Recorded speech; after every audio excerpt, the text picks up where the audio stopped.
Juan capítulo 6, versículos 30 al 36.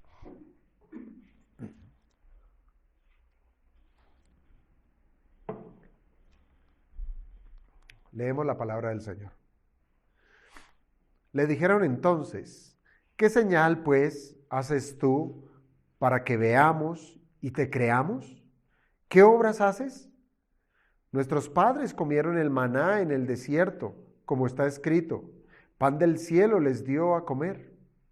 Y Jesús les dijo: de cierto os digo, no os dio Moisés el pan del cielo, mas mi Padre os da el verdadero pan del cielo, porque el pan de Dios es aquel que descendió del cielo y da vida al mundo.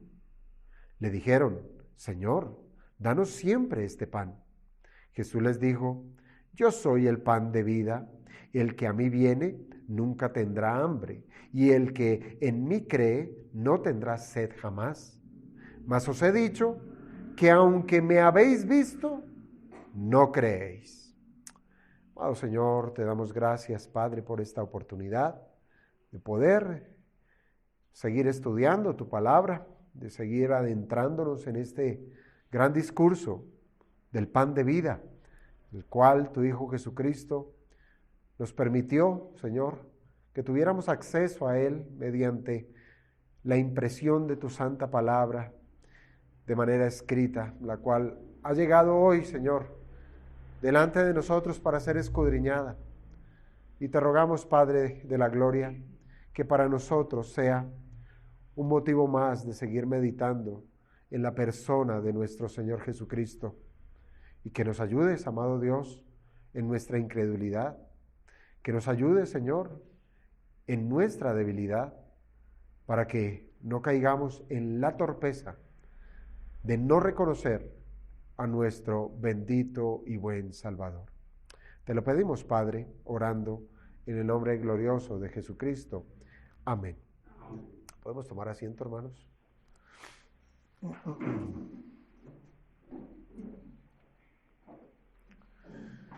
En la mañana de hoy vamos a continuar con esta porción del capítulo 6.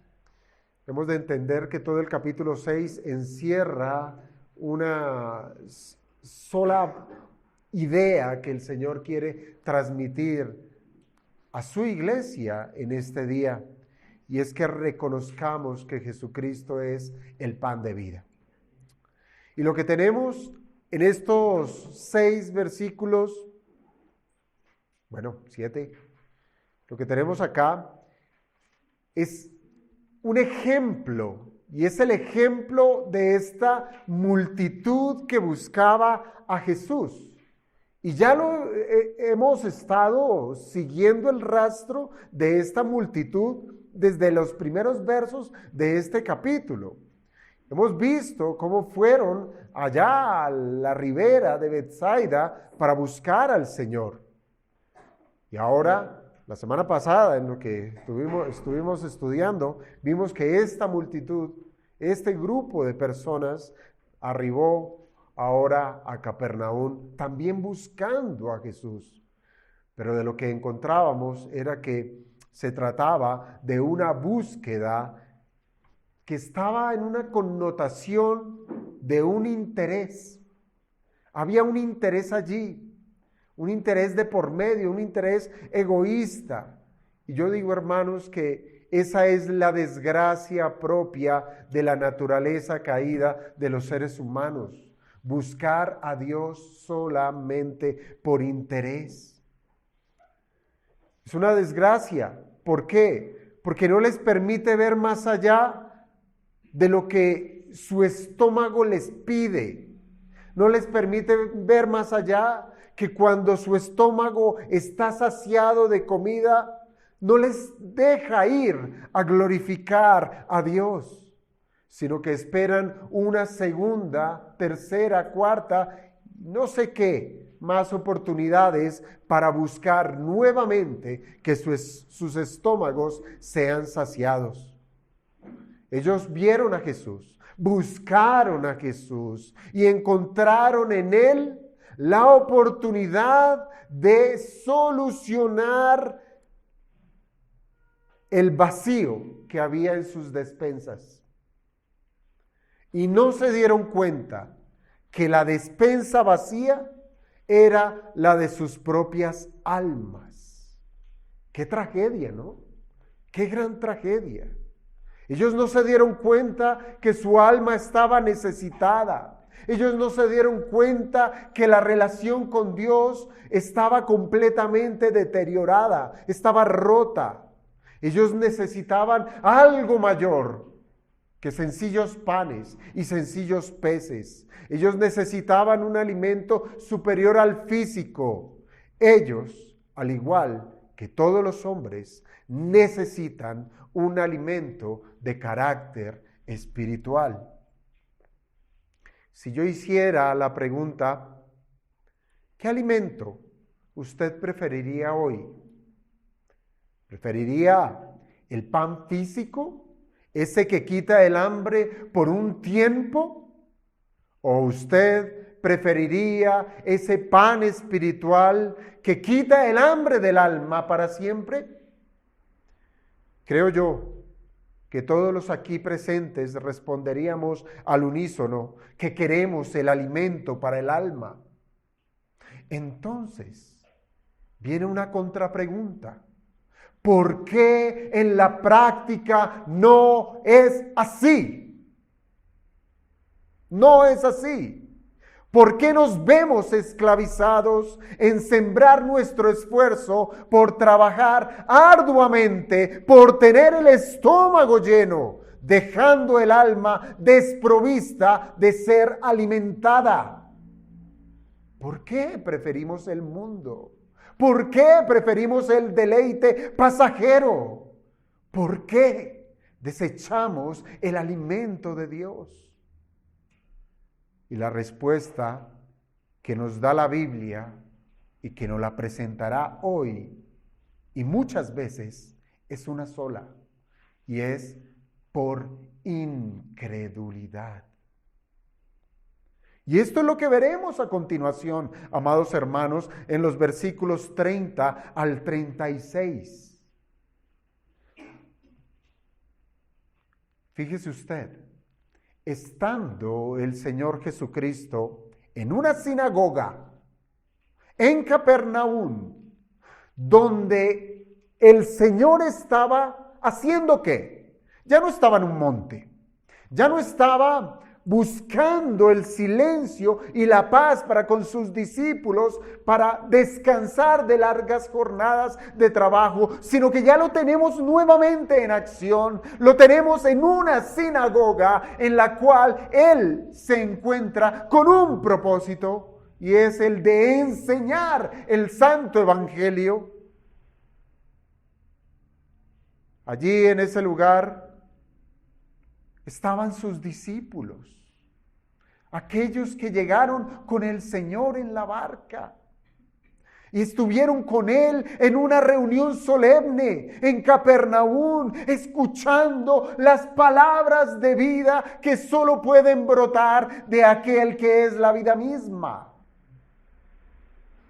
¿Y dónde estaba el otro grupo? ¿Dónde estaban aquellos que también le acompañaron al otro lado del mar de Galilea?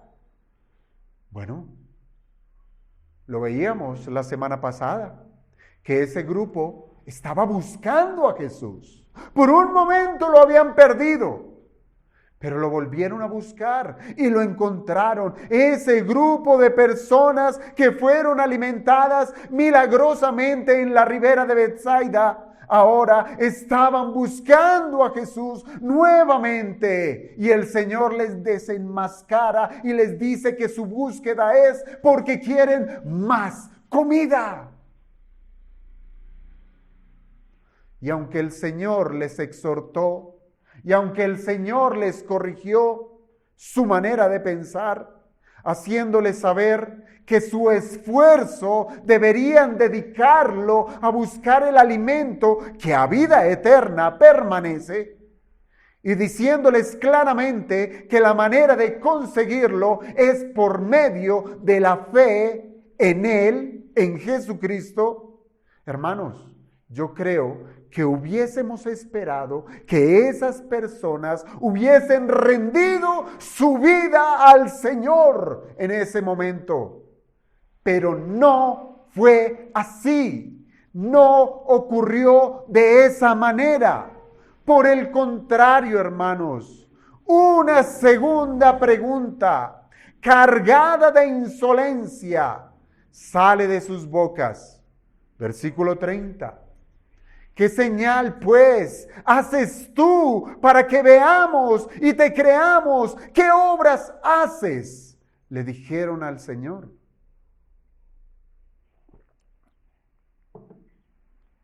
Tanto el verso 30 y el 31 lo uniremos con el propósito de resolver nuestro primer punto del sermón.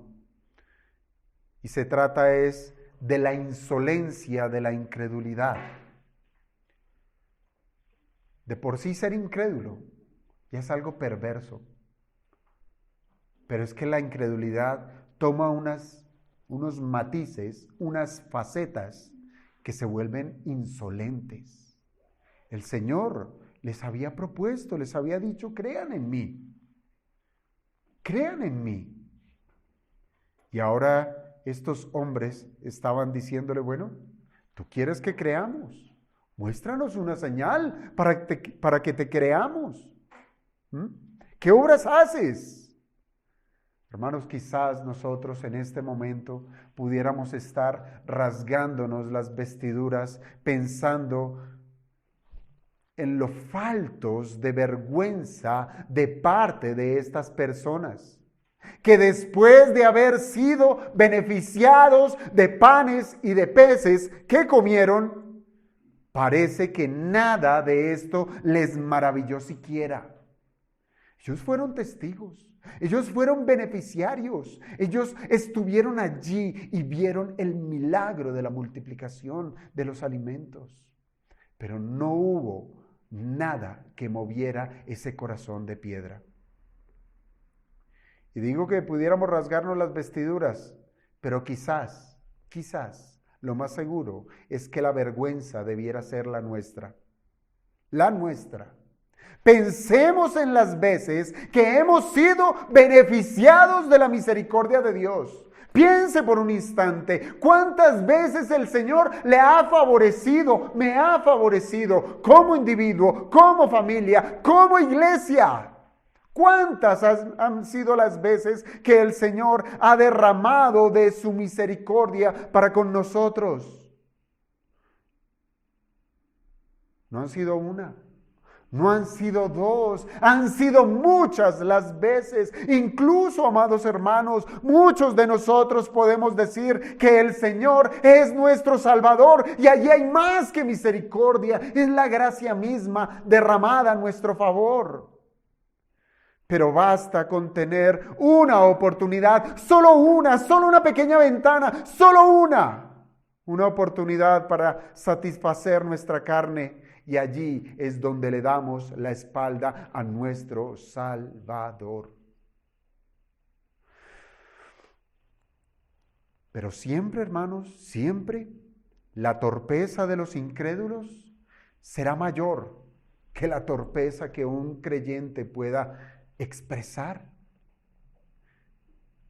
Mientras que al creyente, cuando obra torpemente, el Señor le disciplinará y le hará volver al camino de la confianza. Esa confianza debida a la persona de nuestro Señor Jesucristo. Y lo traerá nuevamente al redil, lo traerá nuevamente a los pies del Señor. Y ese cristiano clamará, Señor, perdóname. Pero el incrédulo, siempre estará buscando ser saciado con muestras de poder, ser saciado con milagros. Y aunque sean testigos de ello, no están dispuestos a renunciar a su vida de pecado. No lo están. Piense en un milagro.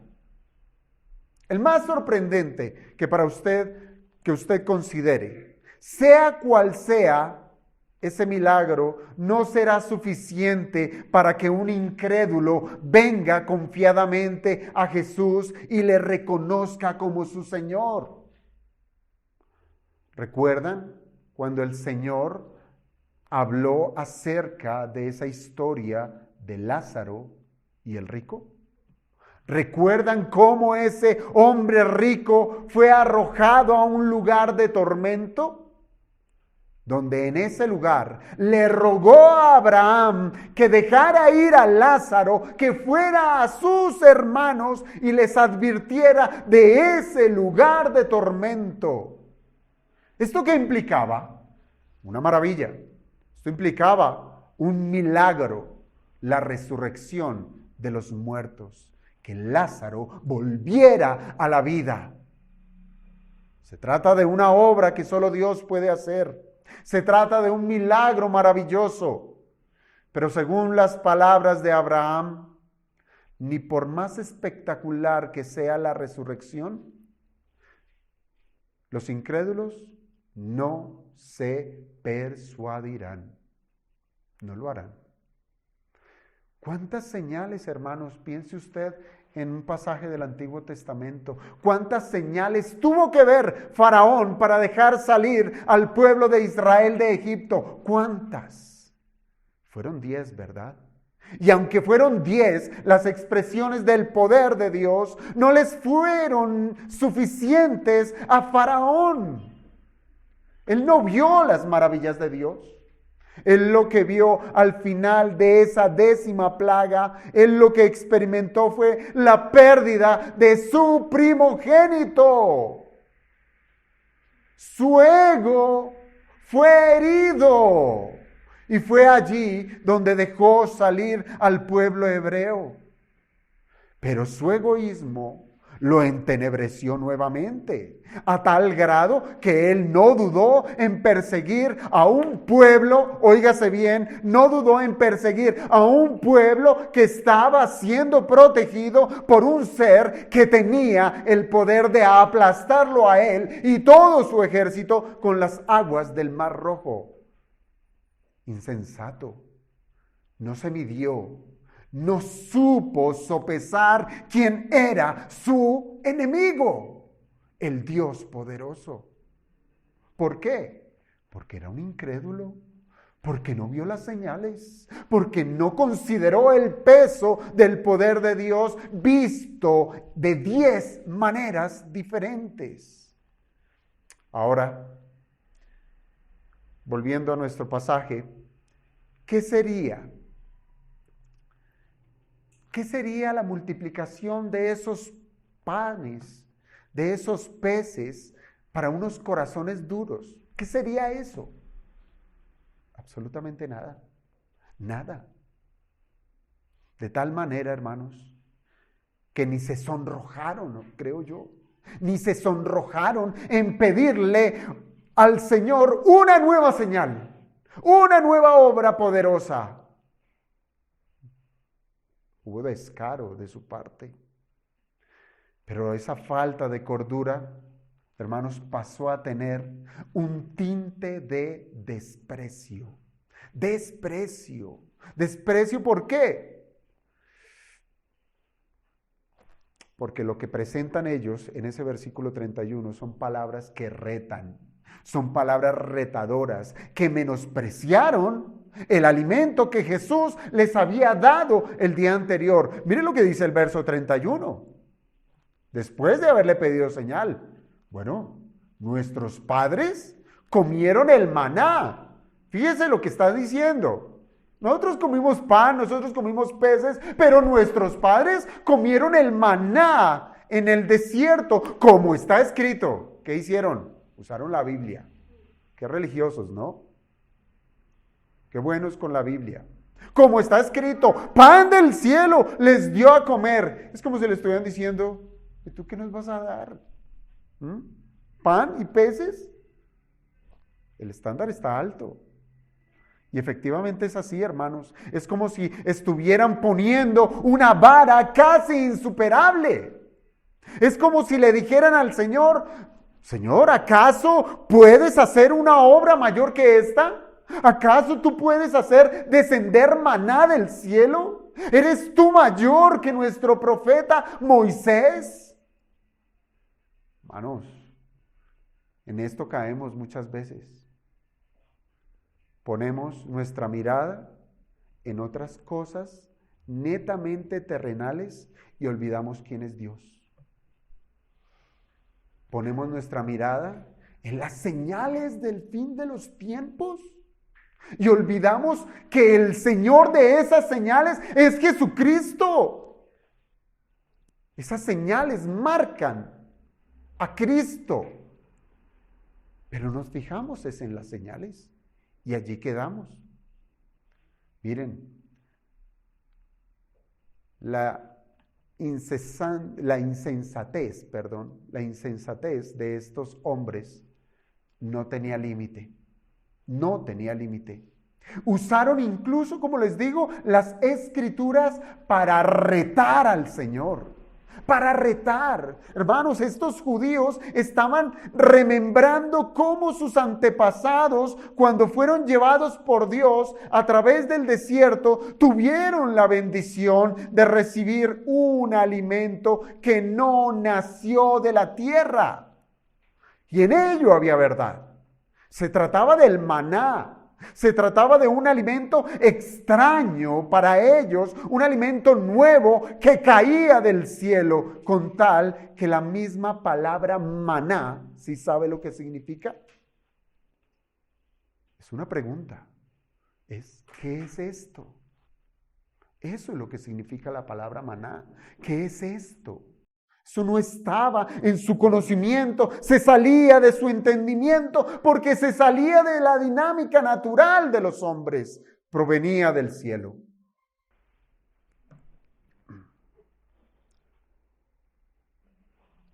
Pareciera, hermanos, que ahora usaban esa misma pregunta para comparar el maná con la comida que recibieron el día anterior. Mientras que los hebreos en el desierto miraban la hojuela esa de maná y decían: ¿qué es esto? Pareciera que estos judíos ahora estaban poniendo su retrovisor y mirando esos panes y esos peces, como queriéndole decir al Señor: ¿y qué es esto? ¿Qué son esos panes? ¿Qué son esos peces comparados con el maná? ¿Qué es esto? ¿Acaso puedes darnos algo superior al maná? Insensatez, hermanos. Insensatez. Estos judíos fueron muy finos en su acto de menosprecio a Jesús, pues usaron las escrituras para provocarle. ¿Por qué digo que usaron las escrituras? Porque esas palabras que ellos utilizan allí en ese versículo 31, pan del cielo les dio a comer, son extraídas del Antiguo Testamento, más exactamente del libro de Éxodo, capítulo 16, versículo 4. Éxodo 16, versículo 4, donde podemos leer: He aquí, yo os haré llover pan del cielo. ¿Pueden creerlo, hermanos? ¿Pueden creerlo? Prácticamente la criatura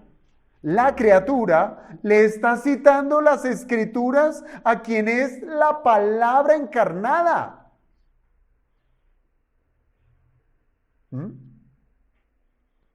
Es como si nosotros, en nuestra ignorancia por las leyes, fuéramos a tener algún alegato con un juez, con un abogado que tiene todos los títulos habidos y por haber. Qué absurdo, ¿no? Qué absurdo. Aunque no es que no se pueda citar las escrituras delante del Señor, pero hay que hacerlo con respeto, con dignidad. reconociendo que es un honor hacerlo cuando nosotros exaltamos es la sabiduría de Dios. Cuando nuestras palabras se quedan tan cortas para dirigirnos al Creador que necesitamos la Biblia misma para poder hablar con nuestro Dios. Esa es una manera legítima, pero deja de ser legítima cuando usamos la Biblia a nuestro favor. Cuando queremos torcerla para que ella diga lo que queremos nosotros que diga. Allí está el grave error. Pero el caso de estos judíos tenía un tinte de soberbia, si usted lo ha apreciado. Una soberbia que los encegueció de manera que adjudicaron el maná a Moisés. Ellos le adjudicaron que fue Moisés quien les dio el maná. Bueno, ¿y cómo podemos saberlo? Y usted dirá, pero si el versículo 31 tan solamente dice, pan del cielo les dio a comer. No se nos dice quién. Entonces, ¿cómo podemos saber que ellos estaban atribuyéndole esa acción proveedora a Moisés? Pues sencillamente por la corrección que el Señor les hace en el versículo 31. No os dio Moisés el pan del cielo. Porque el Señor es omnisciente. El Señor sabía lo que había en su corazón. Y efectivamente estaba encontrando que estos hombres le estaban adjudicando la provisión del maná a Moisés, a su profeta. Aunque pareciera que ellos tenían un paladar exquisito, téngalo por seguro que ellos estarían contentos si se les repitiera la vianda del día anterior. No lo dude. Ellos estaban poniendo una vara alta, maná, ¿tú qué vas a dar? Pero si el Señor les hubiese dado otra vez pan y peces, de esas 12 canastas que quedaron, muy seguramente ellos contentos. Pues la búsqueda del incrédulo seguirá siempre siendo la misma. ¿Cuál? Tener sus estómagos llenos. Aunque con vanagloria, hermanos, ellos citaban las Escrituras, ellos no se estaban dando cuenta que la historia se repetía una vez más cuando el pueblo menospreció el maná.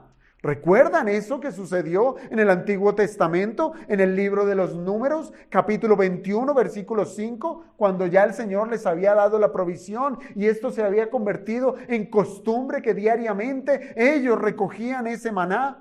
Y llegó un momento en la vida de este pueblo rebelde que ellos dijeron en el libro de Números, capítulo 21, versículo 5, ¿por qué nos hiciste subir de Egipto para que muramos en este desierto? Pues no hay pan ni agua y nuestra alma tiene fastidio de este pan tan liviano.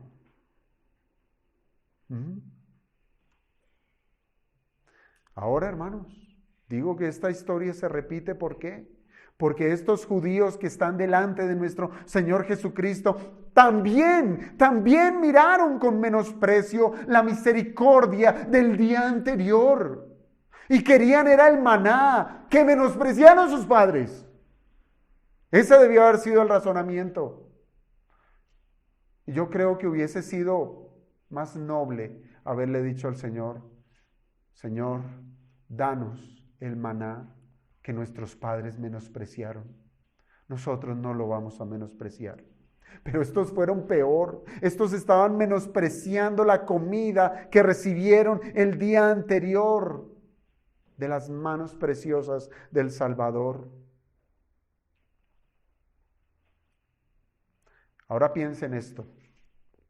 Cuando los israelitas, ellos murmuraron al comienzo del Éxodo por el hambre que tenían, el Señor en su enojo, oígase bien a esto, porque uno se pregunta, ¿y por qué Dios les dio el maná a ese pueblo hebreo en el desierto? Y la respuesta, desde la perspectiva del pueblo, es porque el pueblo murmuró. El pueblo murmuró. y por el hambre que ellos tenían, el Señor, ya viéndolo desde la perspectiva de Dios, el Señor en su enojo, óigalo bien, en su enojo, por no creer en Él, en la salvación que les había ofrecido, les dio el maná. Les dio el maná. Muchas veces nosotros recibimos bendiciones. Es para que el Señor trate con nuestra dureza.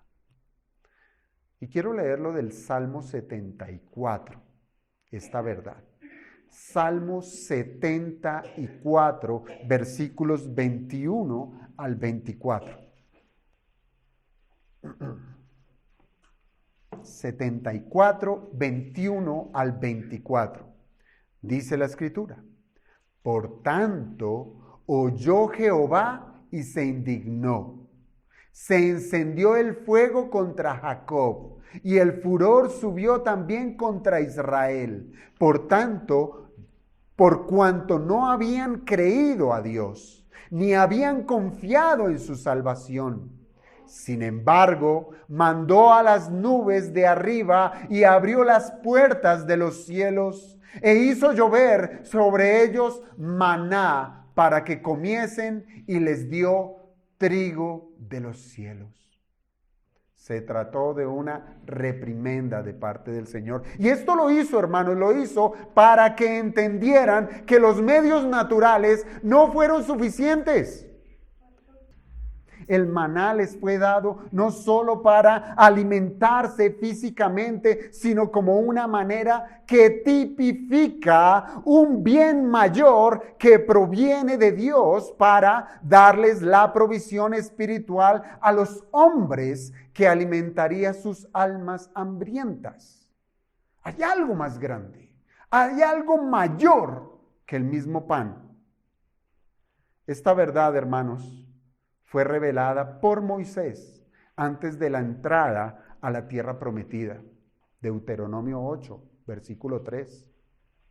Dice la Escritura: y te afligió, y te hizo tener hambre, y te sustentó con maná, comida que no conocías tú, ni tus padres la habían conocido. ¿Para qué? Para hacerte saber que no solo de pan vivirá el hombre, mas de todo lo que sale de la boca de Jehová vivirá el hombre. Hermanos, el acto de darles pan del cielo estaba apuntando a lo que vendría en el Nuevo Testamento. Estaba apuntando a algo que alimentaría sus almas, que le daría vida. Y Moisés se los dijo al pueblo, y el pueblo lo olvidó, como es natural de todos nosotros, olvidar la palabra del Señor. La vida misma, hermanos, la vida misma viene de la provisión que solo Dios da. Y de la misma manera que hizo Dios en el Antiguo Testamento frente a esa murmuración del pueblo, ahora nuestro Señor Jesucristo hace tal cual como lo hizo el Padre. ¿Qué? Ofrecerles un alimento mejor, un alimento superior y más necesario que el pan físico. Nuevamente, la historia se repite y eso nos lleva a la segunda parte del sermón, y es que lo que vamos a encontrar en los versículos 32 y 33 es un ofrecimiento mejor de lo que el materialismo busca. Mire, que Dios en el Antiguo Testamento les diera maná no era para suplir los caprichos de los hombres, sino para enseñarles que ellos debían ver la gloria de Dios cada vez que iban a recoger el alimento. Eso es una bendición, eso es una misericordia. Usted no piense que tiene trabajo es porque el Señor lo vio como que no tenía plata en el bolsillo. No piense que el Señor le dio salud porque lo vio así como que tosiendo y pobrecito él no puede dormir. No lo vea de esa manera. Vea que el Señor da de sus dones, da de sus milagros, da de sus misericordias para que allí, en esa misericordia, caigamos postrados delante de la gloria del Señor. Y eso lo olvidamos. Lo olvidamos. Menospreciamos todo lo que el Señor nos da. Pero eso sí, pan, carne, a la cena llena, buen trabajo, buenas familias y su alma vacía, completamente vacía. No está Dios por allí. Preferimos servir a los hombres que a Dios. De la misma manera, el Señor no va a suplir los caprichos de esta gente que encontramos aquí en Juan 6, dándoles lo que sus necios corazones estaban demandando, más comida. El Señor lo pudo hacer. Claro, el Señor lo pudo hacer, pero es que el escenario era completamente distinto. El día anterior había necesidad y en esa necesidad el Señor tuvo compasión. Ahora, Él en medio de una sinagoga, Él debía darles pan de vida. Hoy muchos vienen a una iglesia para extender su mano, para que le den de comer, para que le solucionen su problemita, para que le bendigan su pecado. No tienen hambre de Cristo, porque hay incredulidad, aunque verdaderamente ellos iban a ser expuestos a una mayor misericordia. Sí, claro, el Señor siempre va a dar y va a dar lo mejor. Él va a darse a sí mismo. Pero antes ellos debían ser corregidos nuevamente. Mire, en el versículo 32, nuestro Señor Jesucristo los reprende al decirles que no fue Moisés quien les dio el pan del cielo, no fue Él. Y las Escrituras son muy explícitas, hermanos, al decir que fue Dios, es Dios quien dio el maná, pero el Señor no quiere quedarse en un asunto que es de simple comprensión de lectura. Aunque por asuntos como estos muchos se han desviado de la verdad. ¿Sabe por qué? ¿Sabe por qué la gente se desvía de Cristo? ¿Sabe por qué hoy cargan una Biblia y resultan haciendo todo lo contrario a la Biblia? Porque no saben leer. Leen el periódico, leen una revista, leen un libro de ciencia, cogen la Biblia y no saben leer. No saben leer bien. Fíjense, estos judíos habían enaltecido a Moisés de una manera que opacaba la gloria de Dios. ¡Qué pecado tan absurdo! ¡Qué pecado tan ruin! Poner primero a la criatura que al Creador. Enaltecieron a Moisés. Y eso de por sí ya es un asunto muy grave, muy grave. El objetivo del Señor no es quedarse en la historia, hermanos, sino en la necesidad actual que los hombres tienen. Hermanos, todos los días, los seres humanos sentirían hambre. Bien dijo el Señor, siempre tendrán a los pobres entre ustedes. Pero esto fácilmente puede ser cubierto con un pedazo de pan. Pero el Señor les hará saber que hay una mayor necesidad que Dios, el Padre, está dispuesto a darles. ¿Cuándo? Inmediatamente. Inmediatamente. Fíjese allí el uso de los tiempos verbales. El Señor dijo, nos dio Moisés el pan del cielo. Se trata de un asunto que quedó ¿dónde? Allá en el pasado y que les resultó en un beneficio temporal. Comieron y les volvió a dar hambre. Comieron hambre hasta que murieron. Temporal, una cosa que ya pasó. Así es que si ellos esperaban un milagro como ese, no les sería concedido otra vez algo así. No. Pero cuando nosotros leemos la segunda parte del versículo que dice, mas mi Padre os da el verdadero pan del cielo, se trata de una acción que está ¿dónde? Aquí, en el presente. El tiempo de la gracia de Dios, Él la manifiesta a este mundo para todos aquellos que creen en Él, creen en su Hijo Jesucristo y está dispuesto a darla hoy mismo.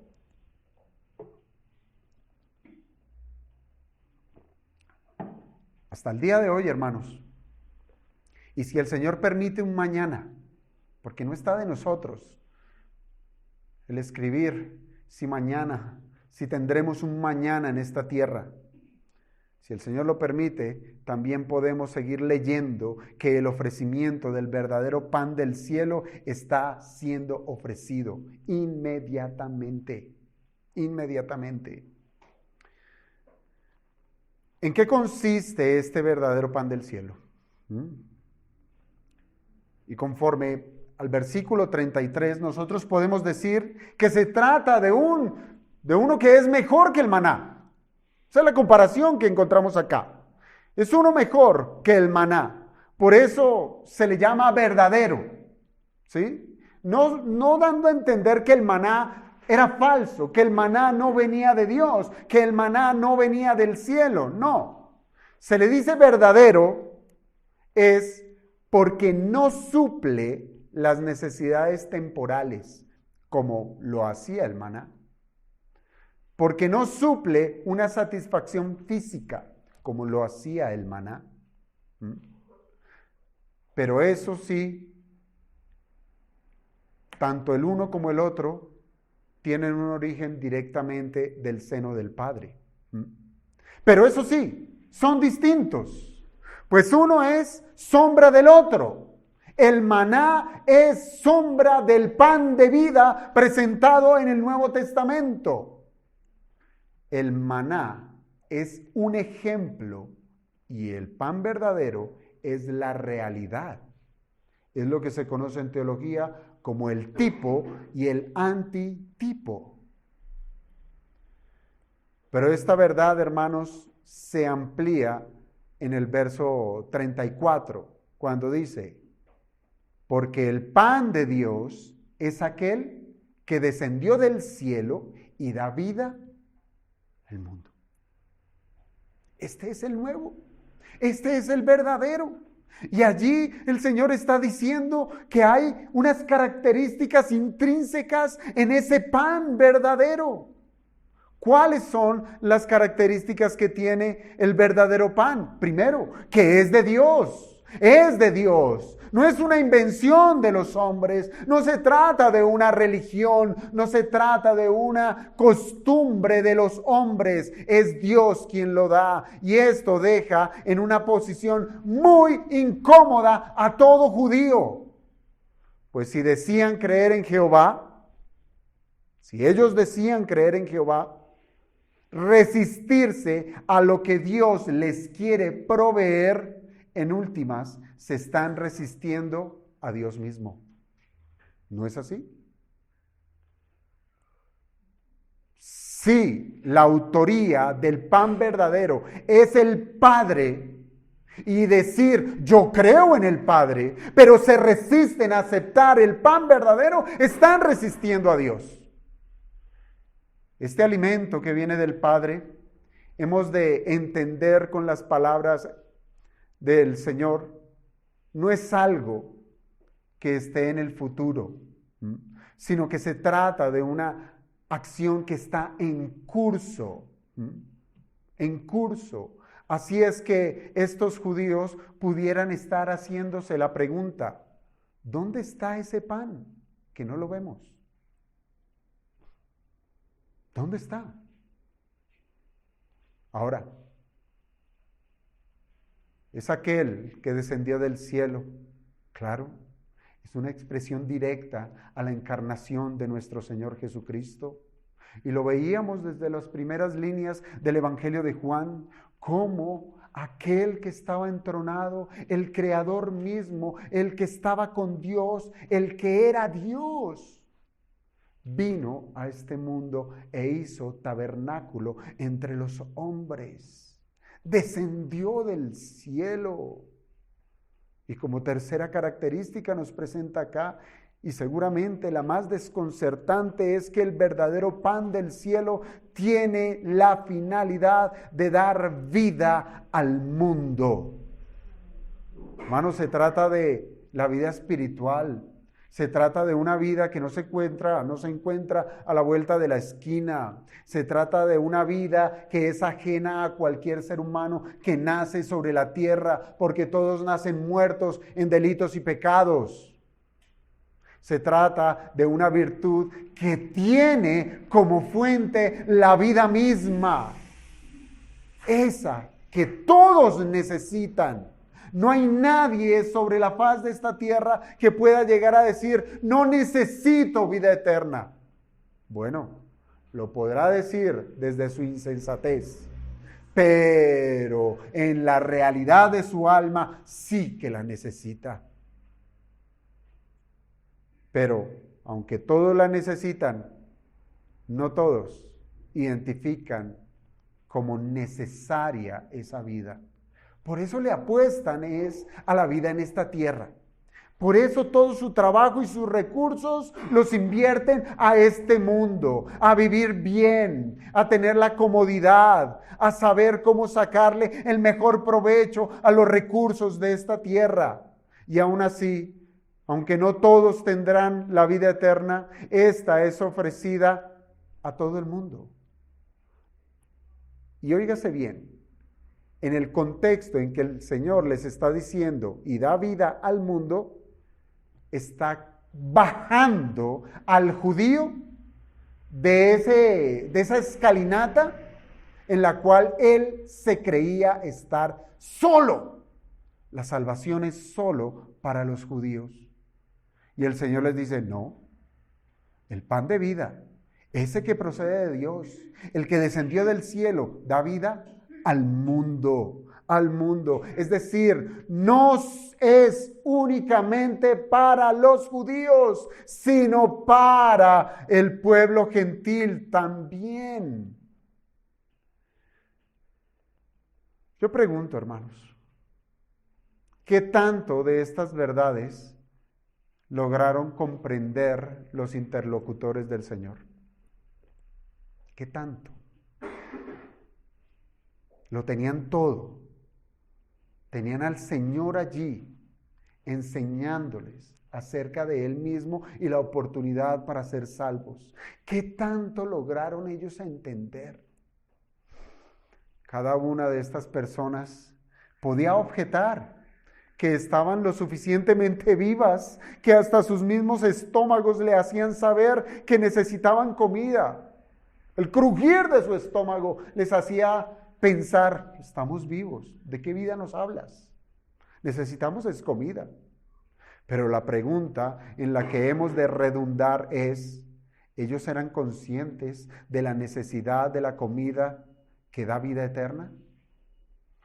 Es lo mismo que ocurre hoy en día. Lo mismo que nos ocurre a nosotros vez tras vez cuando nos vemos enfrentados con la Escritura. ¿Somos conscientes de la necesidad que verdaderamente tenemos?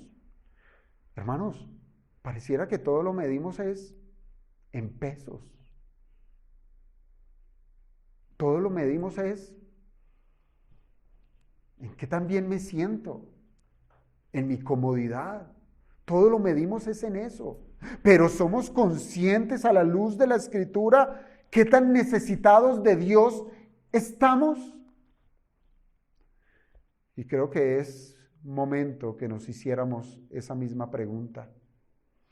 Hoy, ¿cuál es nuestra mayor necesidad? ¿Cuál?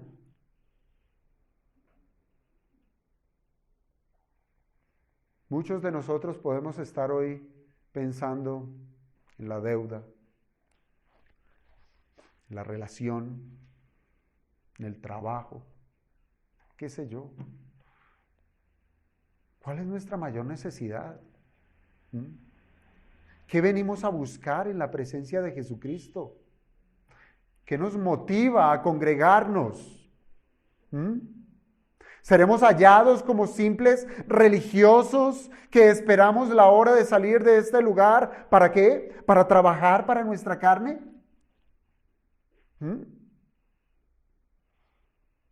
Veamos el desenlace parcial de este ofrecimiento de pan de vida.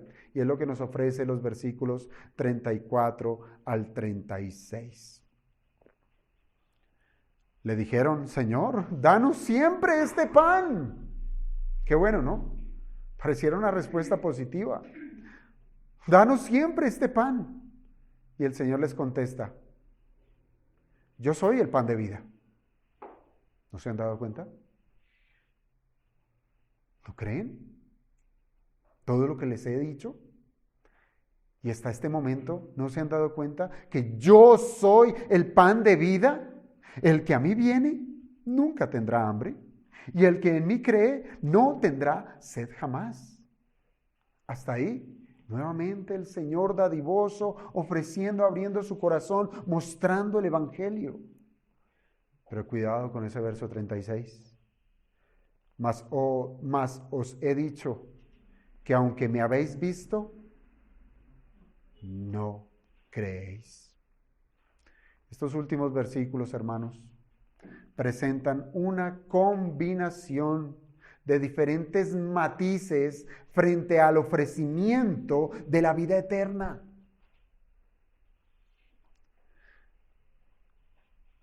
¿Qué nos presenta acá? Verso 34. Hay un deseo, ¿sí? Dice que hay un deseo por ese pan. Y es una personificación, hermanos, del alimento que a vida eterna lleva. Y aquí también se nos ofrece el desenlace catastrófico de la incredulidad. Todo eso lo encontramos en estos sencillos versículos. Deseo por parte de los hombres. El Señor hablando de una manera abierta, sin ningún tipo de obstáculo, decirle, yo soy el pan de vida. Y lo trágico, incredulidad. Hermanos, estas personas no dudaron en exclamar, Señor, danos siempre este pan. Yo creo que nos pudiéramos quedar un largo tiempo meditando en estas palabras. ¿Por qué? Porque uno pensaría que estaban pidiendo la provisión que solo el Padre puede dar. Es decir, uno pensaría que pudieran actuar conforme a lo que el Señor les ha venido diciendo. Este pan lo da el Padre, es un pan que viene del cielo, es un pan para vida eterna. Danos siempre de ese pan. Ese pan que es superior al maná, que es capaz de conceder la vida, que permite disfrutar de una relación, de una nueva relación con Dios. Qué buen deseo es este, ¿no le parece? Un buen deseo que permite tener esas virtudes vivificantes y que no estaría mal que todos los presentes lo pidieran hoy. Señor, danos hoy de ese pan. Cuando menos aquellos que hasta este momento no lo han degustado. Hoy sería un buen momento que le pidieran al Señor, Señor, danos siempre este pan. Pero puede que la incredulidad de estos hombres esté revestida de un mal entendimiento de lo que el Señor les ha ofrecido. Hermanos, nosotros no podemos olvidar que el pensamiento de estas personas estaba enfocado netamente al materialismo. Su pensamiento estaba únicamente enfocado a la satisfacción del día de hoy. Necesitamos pan, queremos pan. No podemos olvidar eso. Esto los hizo mover, atravesar el mar de Galilea por más comida gratis. ¿Sí lo ve? Ellos estaban buscando comida gratis y comida abundante de las manos de Jesús. Pero si fuera otro, detrás de ese otro irían. Pero fue Jesús, entonces busquemos en Jesús la satisfacción de nuestros vientres. Esta petición puede ser compatible, hermanos, con la que hizo aquella mujer samaritana junto al pozo de Jacob. ¿Lo recuerda? Después de que el Señor le hace el ofrecimiento, la mujer le dice, Señor, dame de esa agua, ¿sí? Dame de esa agua. Esas palabras sentidas, pero palabras terrenales. ¿Por qué? Porque la mujer continuó diciendo, Señor, dame esa agua para que no tenga yo sed, ni venga aquí a sacarla. Piense, ¿dónde estaba su pensamiento? Aquí, en la tierra, en el ya. ¿Me ofreces provisión? Dámela, la necesito, y es ya. De esta manera, hermanos, pudo ser que de todo lo que les dijo el Señor, lo único que redundó en sus necios corazones es el ofrecimiento de más pan. Eso fue lo único que entendieron. El Señor, sí, dijo el Padre, dijo del cielo, dijo, pero está ofreciendo pan. Eso es, está ofreciendo pan. Y eso es lo único que les quedó en su corazón. Por eso su petición, danos siempre este pan, siempre. Se trató de una petición que tenía la intención de extender la mano para ser llenada con el mínimo esfuerzo, sin necesidad de trabajar. De trabajar. Hermanos, así cualquiera, así cualquiera atravesaría el lago de Galilea las veces que fueran necesarias para siempre tener la provisión a su disposición. ¿Cómo podemos entender esta petición entonces, hermanos? ¿Pudiéramos considerarla que se trató de una petición genuina o se trató de una petición que es interesada? O también podemos considerar que esta petición se trató de un acto burlesco de parte de la gente. ¿Por qué? Esto lo digo porque el Señor les dijo que el Padre es el proveedor del verdadero pan, ¿sí? ¿Y qué es lo que hacen estos hombres? Van a Jesús, le dicen, ay, dame de ese pan. Danos tú de ese pan. Si es tan cierto, danos tú de ese pan. Yo creo que ahí hay una intención muy vergonzosa, muy oscura, muy cargada de sarcasmo, en la cual estos hombres quisieron burlarse de la persona del Señor. Y ahora el Señor considera tanta torpeza de parte de estas personas, la considera, los ve con compasión. ¿De qué manera? Les dice, abre su corazón y les habla con mayor claridad. Y es haciendo una declaración como nunca antes hecha. Yo soy el pan de vida. Yo soy el pan de vida. Hermanos, aquí no hay manera de equivocarse. Aquí no hay manera de una segunda interpretación. La provisión que el Padre traía para el mundo era su propio Hijo, y Él allí, delante de estos hombres que con sarcasmo pedían pan físico.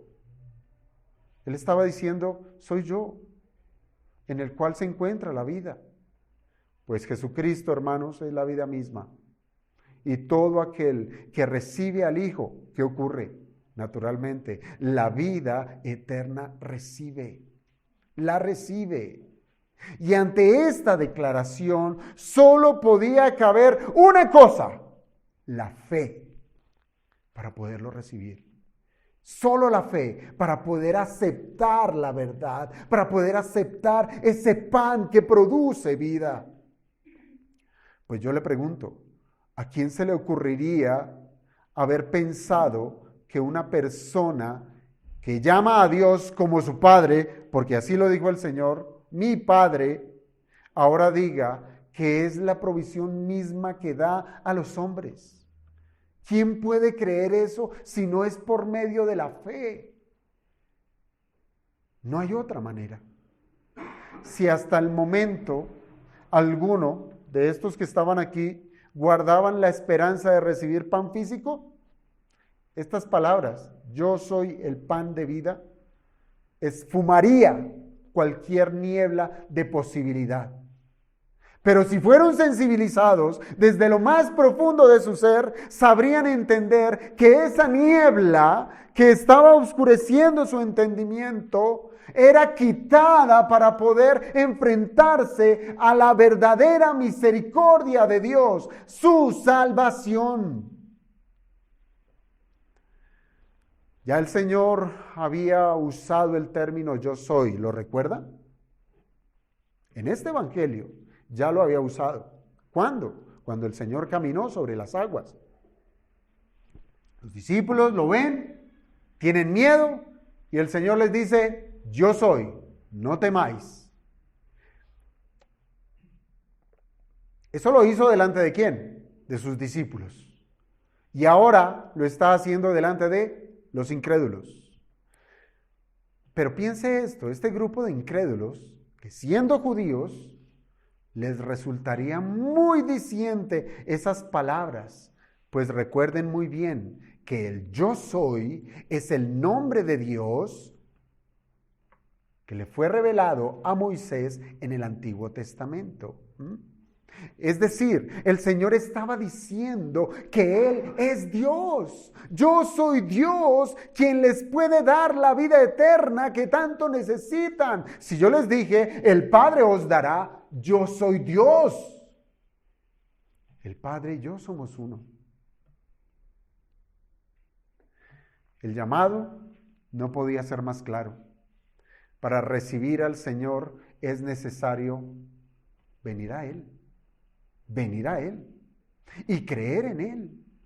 Usted no lo puede hacer en la lejanía y en la comodidad de su mundanalidad. Allí usted no puede venir al Señor. Así es que este acercamiento no puede ser de la manera que ellos lo han venido haciendo. Porque si usted se da cuenta, estos hombres estaban buscando al Señor.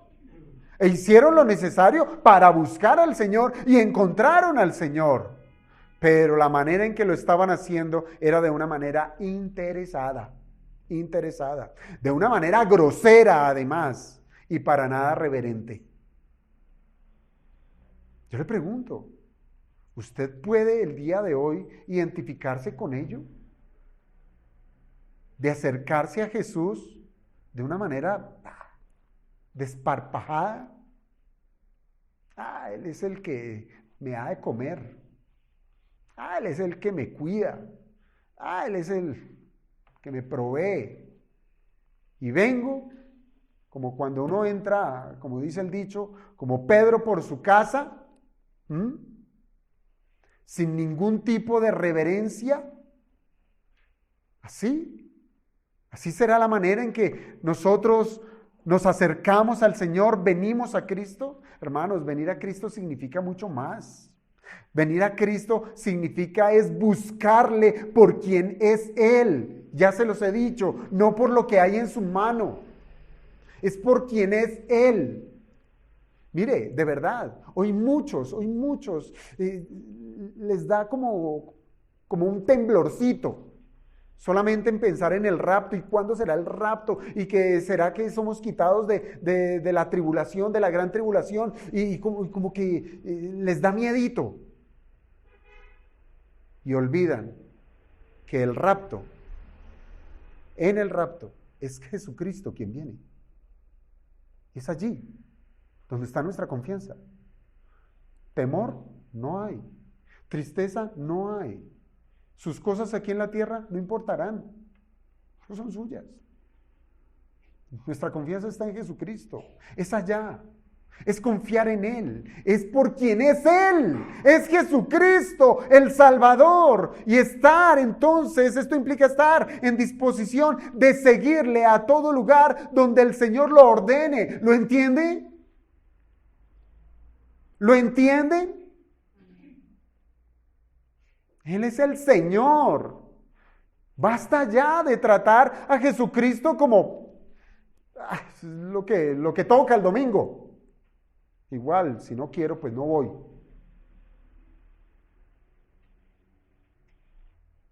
Es el Señor.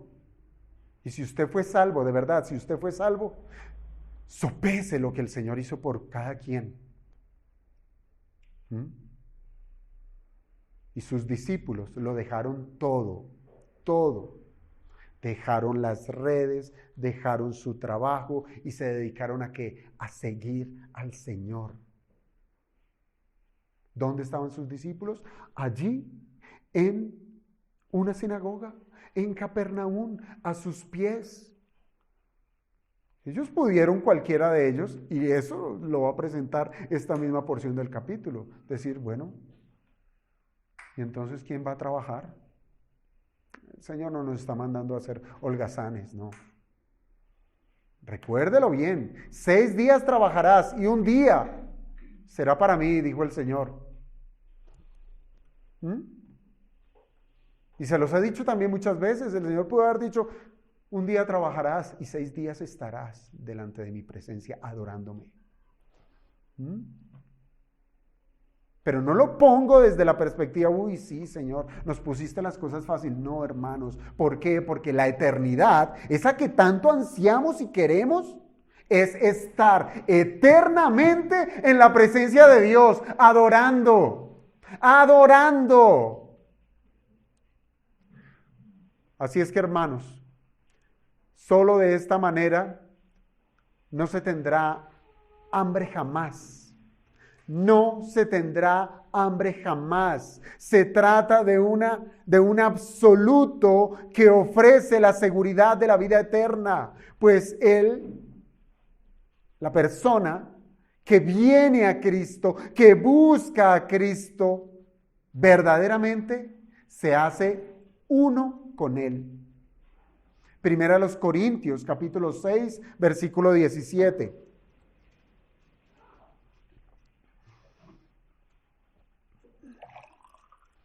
Primera a los Corintios 6:17, dijo el apóstol Pablo, pero el que se une al Señor, un espíritu es con Él. Es decir, está fundido en Cristo, ha sido bautizado en Él. Y de manera similar, el Señor aquí añade, ya terminando nuestro texto, y el que en mí cree, no tendrá sed jamás. Es un paralelo a la primera disposición que él dijo, ¿verdad? El que a mí viene nunca tendrá hambre, y el que en mí cree no tendrá sed jamás. Y creo, hermano, creo que estas palabras vendrían a ser la piedra de tropiezo de estos hombres y de muchos otros que tan solo se acercan a Jesús, lo ven borrosamente y lo oyen entre el ruido de la mundanalidad y no alcanzan a ser saciados de su verdadera necesidad. Yo creo que los que usamos gafas podemos entenderlo mejor. Usted sin sus gafas, cuando verdaderamente las usa, porque hay quienes las usan es de adorno, usted se quita las gafas y usted ve borroso, ya sea de cerca, de lejos, lo que sea.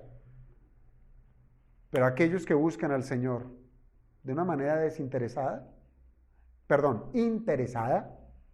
de llenar sus vientres, lo ven así, borroso. No distinguen verdaderamente cuál es la provisión que Él trae para los hombres. Y es así, hermanos, como termina nuestro texto, con palabras que demuestran que muchos serán convidados. Muchos serán convidados, pero a la verdad, ¿qué? Pocos los elegidos. Pocos. Pues aunque el Señor les habló con ejemplos y de manera explícita, dice aquí el texto, no creyeron. Qué triste. No creyeron. Dice el verso 36, mas os he dicho que aunque me habéis visto, no creéis. Y con esto cierro. El ofrecimiento del pan de vida fue rechazado. ¿Cómo? Usted dirá, ¿cómo es posible? ¿El pan de vida rechazado? Sí, fue rechazado. Y este pasaje es un llamado urgente a considerar qué tan agudos están nuestros sentidos espirituales, hermanos. Ya que podemos estar tan enceguecidos, que no podamos reconocer al Señor. Lo perdemos de vista. Pero el caso que nos presenta este texto tiene que ver con personas que vinieron a Jesús.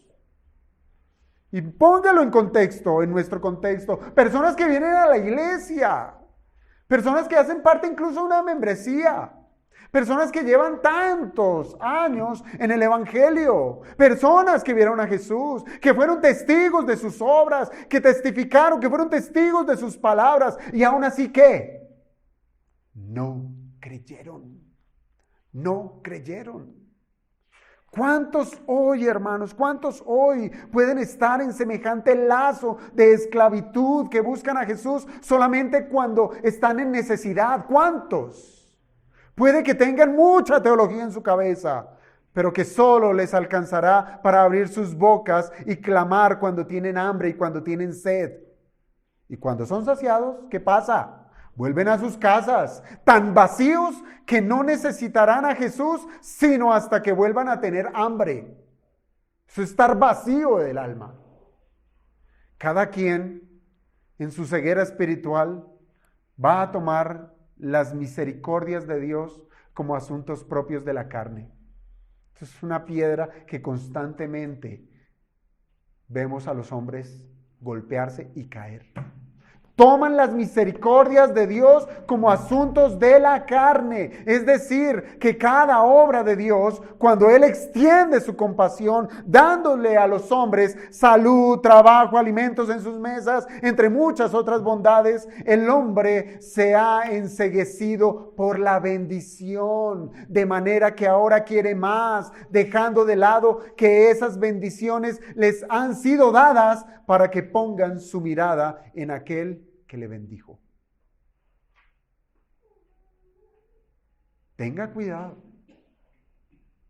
con que usted pueda decir hoy, Señor ha sido bueno, no me ha faltado nada, tengo salud, tengo lo uno, tengo lo otro, y su alma tiene hambre. Esta es la aborrecible obra de los hombres, que han hecho de las bendiciones la principal barrera para acercarse al Salvador. Desde que nosotros comenzamos el estudio de este capítulo 6, las bondades de nuestro Señor Jesucristo se han hecho más evidentes. El Señor, fíjense, lo leíamos, era desde los sinópticos. A este mismo grupo de personas, el Señor sanó sus enfermedades y además les dio alimento, y todo esto de manera sobrenatural.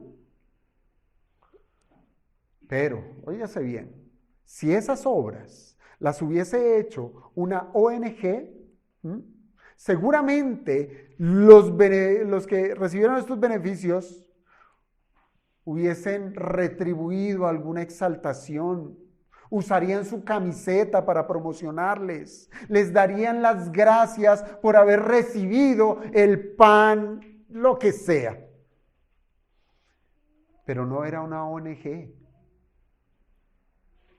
Ahora, el Señor no es el encargado tampoco de un centro de beneficencia. No. Y aunque en el carácter de Jesús está el ser compasivo, porque ese es su carácter, cuando Él está frente a la miseria de los hombres, todo lo que Él hizo siempre tuvo el propósito de llevar al bienestar de los hombres, pero siempre con el objetivo de mostrarles a esos hombres quién es Él. ¿Cuál es su identidad? El hecho de alimentarles era para que ellos entendieran y sopesaran que ese alimento perece, pero que en Cristo está el pan de vida. Así es que de estas maneras, hermanos, de esta manera, las misericordias, los milagros, las sanidades, todo eso tiene que ser vista como señales que testifican el poder divino de Cristo, para que los hombres le conozcan como el Mesías que venía a salvar. ¿A quién está buscando?